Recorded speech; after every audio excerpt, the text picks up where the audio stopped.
this time, Magnus doesn't take the pawn on c4. Wait, what? That wasn't part of the plan. Why is he not taking why is he adding more pressure to the pawn, but not taking it? Remember this e4 idea? Well, because he probably was like, Wang Hao saw that game. It's been about 8 months, maybe 6 months since that game. So Wang Hao's prepared, but he's not prepared for my deviation. Rook e1 trying to play e4, Wang Hao plays a5. Look at this. Rook e1 threatens e4 after a5, committing. Now I'm gonna go here. Why?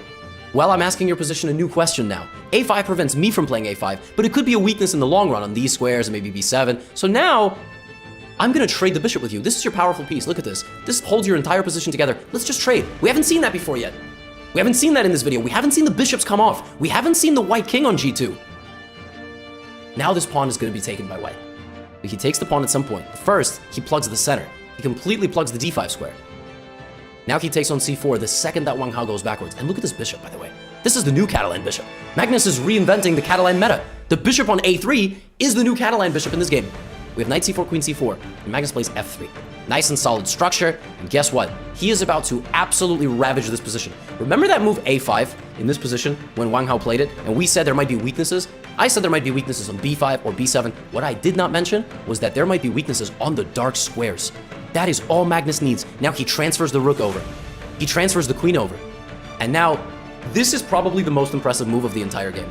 Magnus undevelops the Catalan bishop and moves it over here. And now black is really screwed because you have queen c6 and the rook dances back. The rook dance this game has been fascinating. Rook here, rook here, rook here, rook here, rook back. You repeat so many moves. It looks bad, but it's not. Now he takes, and here comes the collapse of the black position. The bishop comes back once again, and the pawns just never felt settled.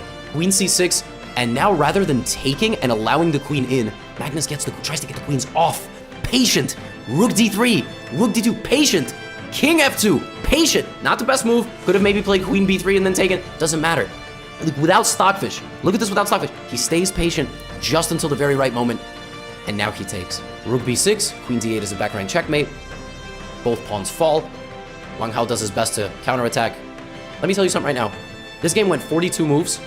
Wang Hao resigned here because he was about to be down two pawns in an endgame. This knight never moved. This knight literally went out to f6 on move 1, okay? Then on move 17, it offered an exchange. Then a few moves later, it went back. Those were the only 3 moves it made the entire game.